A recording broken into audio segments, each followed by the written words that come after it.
Vice President Johnson, Mr. Speaker, Mr. Chief Justice, President Eisenhower, Vice President Nixon, President Truman, Reverend clergy, fellow citizens.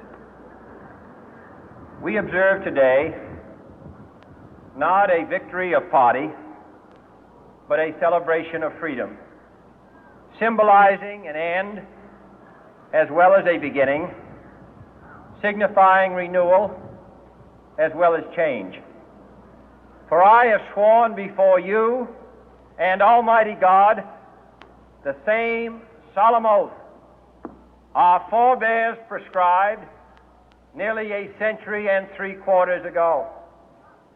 The world is very different now, for man holds in his mortal hands the power to abolish all forms of human poverty and all forms of human life.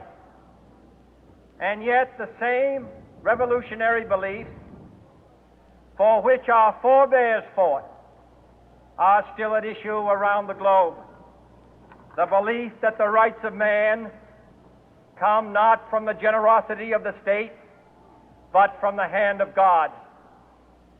We dare not forget today that we are the heirs of that first revolution.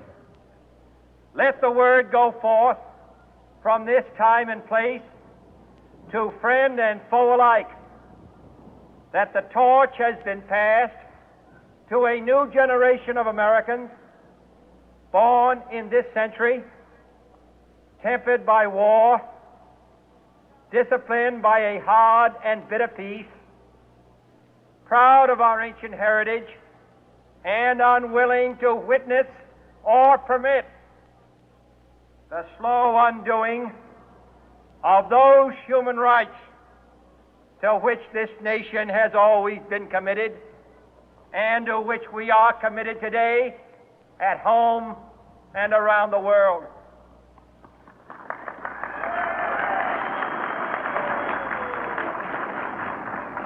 Let every nation know, whether it wishes us well or ill, that we shall pay any price, bear any burden, meet any hardship, support any friend, oppose any foe to assure the survival and the success of liberty.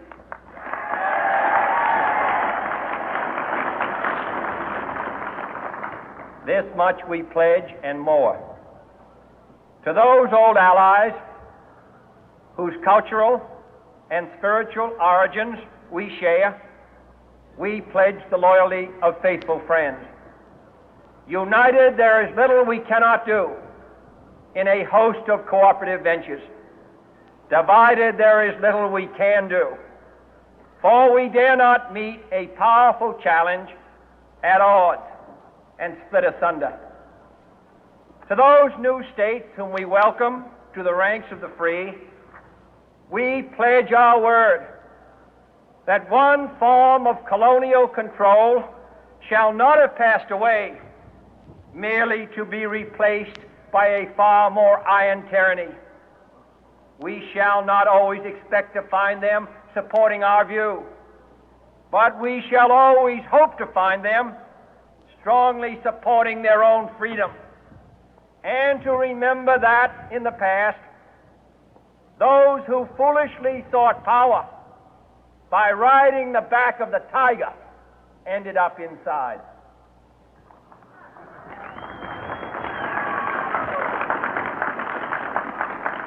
To those people in the huts and villages of half the globe struggling to break the bonds of mass misery, we pledge our best efforts to help them help themselves for whatever period is required, not because the communists may be doing it, not because we seek their votes, but because it is right.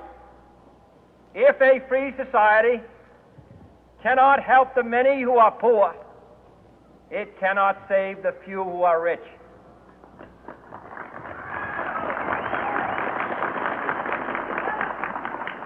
To our sister republics south of our border, we offer a special pledge to convert our good words into good deeds, in a new alliance for progress, to assist free men and free governments in casting off the chains of poverty.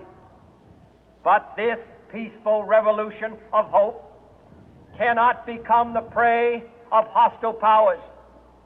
Let all our neighbors know that we shall join with them to oppose aggression or subversion anywhere in the Americas. And let every other power know that this hemisphere intends to remain the master of its own house.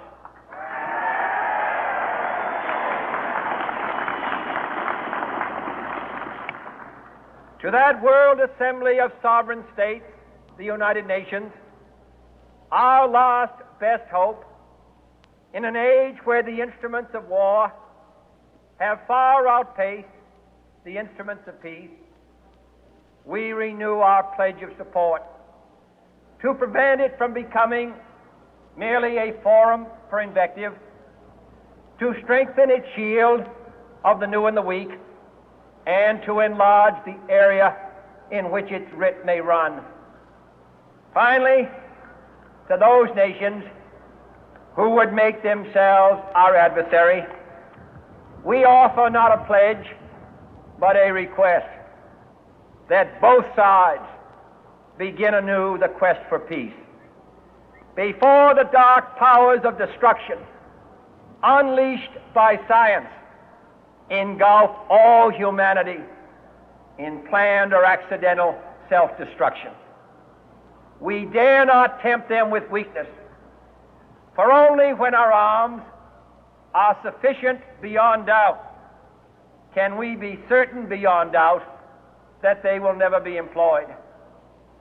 But neither can two great and powerful groups of nations take comfort from our present course, both sides overburdened by the cost of modern weapons, both rightly alarmed by the steady spread of the deadly atom, yet both racing to alter that uncertain balance of terror that stays the hand of mankind's final war. So let us begin anew, remembering on both sides that civility is not a sign of weakness, and sincerity is always subject to proof. Let us never negotiate out of fear, but let us never fear to negotiate.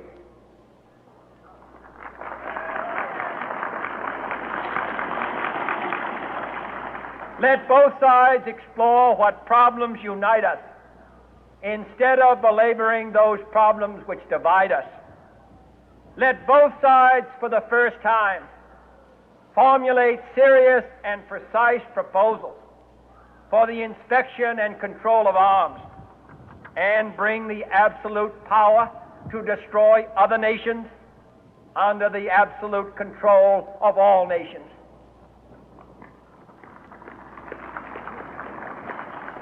Let both sides seek to invoke the wonders of science instead of its terrors. Together, let us explore the stars, conquer the deserts, eradicate disease, tap the ocean depths, and encourage the arts and commerce. Let both sides unite to heed in all corners of the earth the command of Isaiah to undo the heavy burden and let the oppressed go free. And if a beachhead of cooperation may push back the jungle of suspicion, let both sides join in creating a new endeavor, not a new balance of power, but a new world of law, where the strong are just and the weak secure and the peace preserved. All this will not be finished in the first 100 days, nor will it be finished in the first 1,000 days, nor in the life of this administration. nor even perhaps in our lifetime on this planet. But let us begin.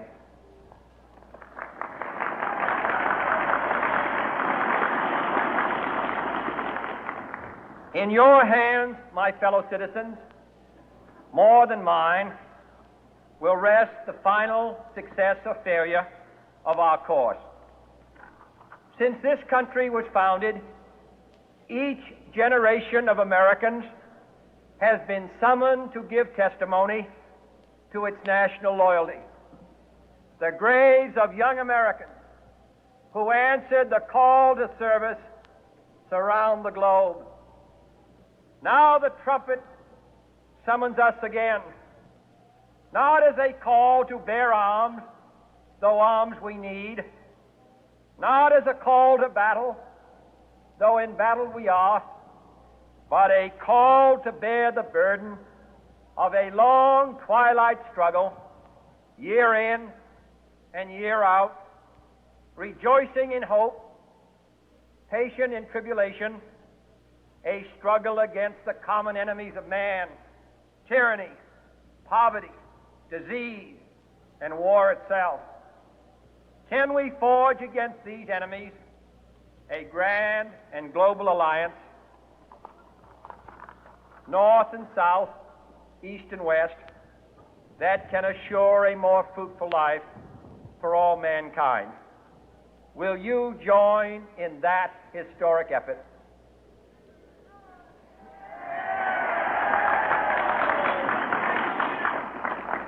In the long history of the world, only a few generations have been granted the role of defending freedom in its hour of maximum danger. I do not shrink from this responsibility. I welcome it.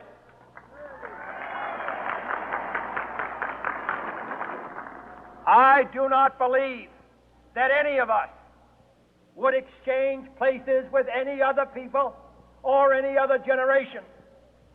The energy, the faith, the devotion which we bring to this endeavor will light our country and all who serve it.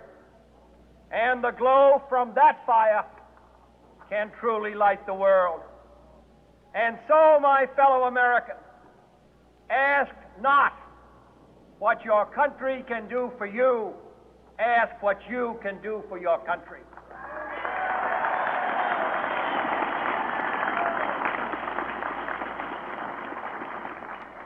My fellow citizens of the world, ask not what America will do for you, but what together we can do for the freedom of man.